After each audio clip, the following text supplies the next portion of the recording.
तो देखिए अब हमारा जो नेक्स्ट है, अभी एक्सरसाइज 8.2 चल रहा है, इसमें हम सेकेंड क्वेश्चन का फोर्थ पार्ट करेंगे आज। तो इसमें देखिए ये क्वेश्चन है, तो ऐसे क्वेश्चंस को मैंने कहा ना आप वैल्यू रखें या फिर मेथड से करें, शॉर्ट ट्रिक से। शॉर्ट ट्रिक नहीं है बेसिकली, कोई शॉर्ट ट्रिक नहीं है, ये फॉर्मूला है, बस फॉर्मूले से बहुत शॉर्ट टाइम में हो जाएगा, कोई ट्रिक व्रिक नहीं है, सिंपल सा हम फॉर्मूला अप्लाई करेंगे। देखिए यहाँ पे आपको पता है tan 2 थीटा इक्वल्स टू होता है 2 tan theta upon 1 minus tan square theta. जो एक पीछे हमने इसके लेक्चर में करवाया था, फर्स्ट या सेकंड लेक्चर में, इसी का 8.2 के उसमें हमने बताया था sin 2 थीटा इक्वल्स टू होता है 2 tan theta upon 1 plus tan square theta. तो ये फॉर्मूला दोनों ध्यान रखिएगा, काफ़ी इंपॉर्टेंट है ये दोनों फॉर्मूला। तो जब इस फॉर्मूले को हम करते हैं तो यहाँ पे देखिए सिंपल अगर इसे रखें तो 2 tan 30 यानी थीटा की value 30 upon 1 minus tan square 30। तो यहाँ पे सिंपल इससे हो जाएगा tan 2 थीटा। थीटा कितना है इसका मतलब यहाँ पे 30 डिग्री। तो यहाँ पे ये क्या हो गया tan 60 डिग्री। सिंपल ये वैल्यू रखा तो tan 60 कितना होता है √3 upon 2 upon 1 upon 2, that means √3। तो ये आ गया। अब इसकी वैल्यू पुट करके हम देख लेते हैं। जैसे 2 tan, ये tan 30 कितना होगा 1 अपॉन √3 अपॉन 1 माइनस 1 अपॉन √3 का होल स्क्वायर। तो यहाँ से हो जाएगा 2 अपॉन √3 1 माइनस √3 का स्क्वायर क्या होगा 3 होगा, तो 1 माइनस 1 अपॉन 3। तो यहाँ से 2 upon √3 LCM 3 minus 1, 2 upon √3 into 2 upon 3। तो ये 3 ऊपर चला जाएगा तो 2 into 3 upon 2 into 3 upon 2 into √3। 2 से 2 कैंसिल। अब ये 3 है, 3 को हम क्या लिख सकते हैं √3 इंटू √3। तो √3 इंटू √3 तो एक √3 ये वाला कैंसिल आउट हो जाएगा, बचेगा क्या। कहने का मतलब ये है, इस तरीके से लिख सकते हैं 3 को, इससे एक कैंसिल आउट हो गया, बचा क्या √3। तो देखिए हमने इतना लंबा कैलकुलेशन जाके तब हमें ये मिला, और यहाँ पे बस एक लाइन में क्वेश्चन हो गया, 1 सेकंड लगा, और इसमें हमें कम से कम 1 से 2 मिनट लगा। तो ये क्वेश्चंस होते हैं, आपको फॉर्मूले याद रखने, फॉर्मूले याद रखेंगे 2 मिनट में हो जाएगा। कोई शॉर्टकट वर्टकट नहीं है यहाँ पे, सिंपल फॉर्मूला लगा, वैल्यू पुटअप किया है। 2 मेथड है, ठीक है। तो एक मेथड तो हमारा ये हो गया, सिंपल फॉर्मूला याद है, ठीक है, नहीं तो वैल्यू रख के सॉल्व करते जाइए। चलिए अब इसके बाद हम नेक्स्ट क्वेश्चन पे आते हैं। अब इसके बाद है हमारा सेकेंड के बाद, अब यहाँ पे क्वेश्चन है tan a plus b, question number 3। चलिए करते हैं। ओके, क्वेश्चन नंबर 3 है, इसको डिलीट करते हैं पहले।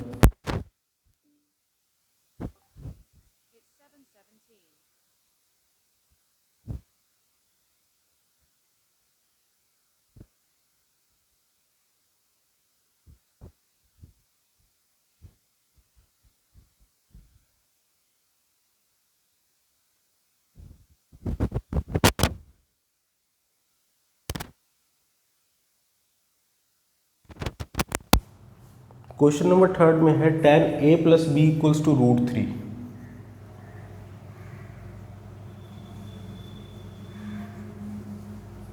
और दूसरा है tan a minus b equals to 1 upon √3।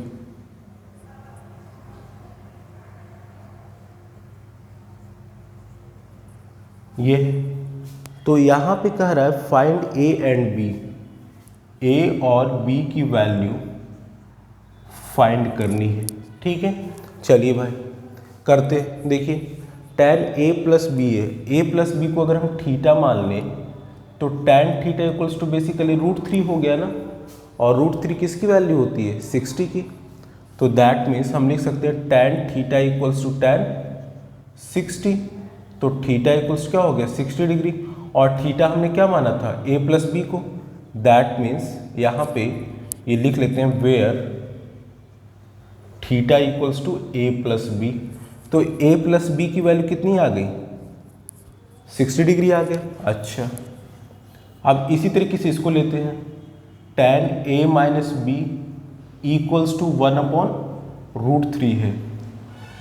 तो tan a minus b equals to कितना हो जाएगा, 30 डिग्री। 1/√3 किसकी वैल्यू होती है tan में, 30 डिग्री की।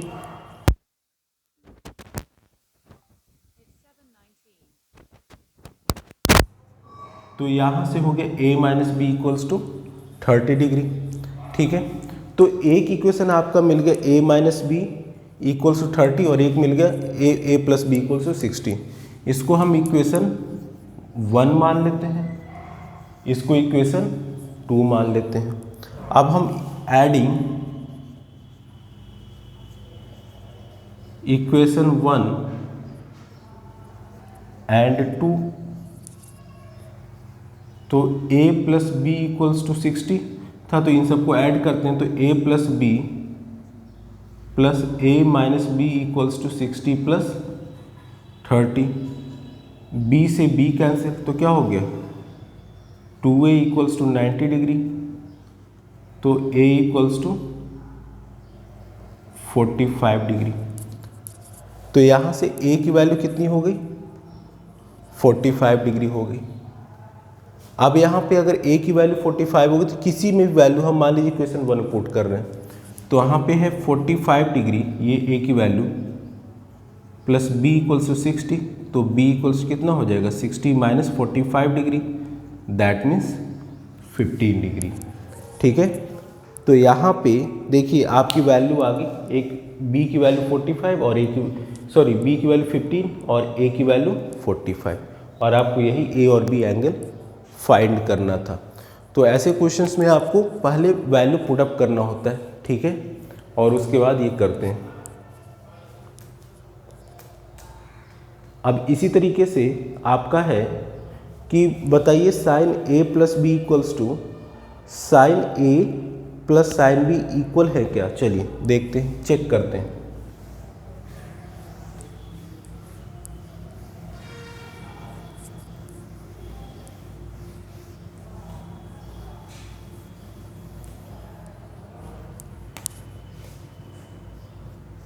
क्वेश्चन नंबर 4 है, आपसे पूछ रहा फोर्थ का फर्स्ट पार्ट कि साइन a प्लस बी जो है क्या ये sine a plus sine b के इक्वल है, इज इट ट्रू और फॉल्स। क्या ये ट्रू है या फिर फॉल्स है। तो देखिए ऐसे क्वेश्चंस में हम बेसिकली क्या करते हैं, हम वैल्यू रख लेते हैं 30 और 60 हमने मान लिया। a की value suppose a equals to 30, b equals to 60, तो यहाँ पे हो जाएगा sine a plus b, that means 30 plus 60, तो ये क्या हो गया साइन 90 और इसकी वैल्यू 1 हो गई। इसी तरीके से इसको जब हम इधर लिखेंगे तो sine a plus sine b, तो साइन a की वैल्यू कितनी है 30 प्लस साइन 60, साइन 30 क्या होता है 1/2, साइन 60 √3/2, तो यहाँ से आगे √3 प्लस 1/2। देखिए यहाँ पे साइन a प्लस बी की वैल्यू 1 आई और इसकी वैल्यू सॉल्व करने पे √3 प्लस 1/2 आ गया। दैट मीन्स कि ये जो वैल्यू है ये आपका ये क्या हो गया फॉल्स हो गया। ठीक है, तो ऐसे क्वेश्चंस में इस तरह से चेक कर लेते हैं कि क्या ये वैल्यू सही है नहीं। और आपको पता वैसे भी पता है कि साइन a प्लस बी का फॉर्मूला क्या होता है, ये होता है sine a cos b plus cos a sine b। तो ये कहाँ से आ गया, हमने वैल्यू पुट अप करके चेक कर लिया। ठीक है, समझ में आ गया क्वेश्चन। चलिए तो आज के लिए इतना रखते हैं, नेक्स्ट क्वेश्चन नेक्स्ट लेक्चर में करेंगे।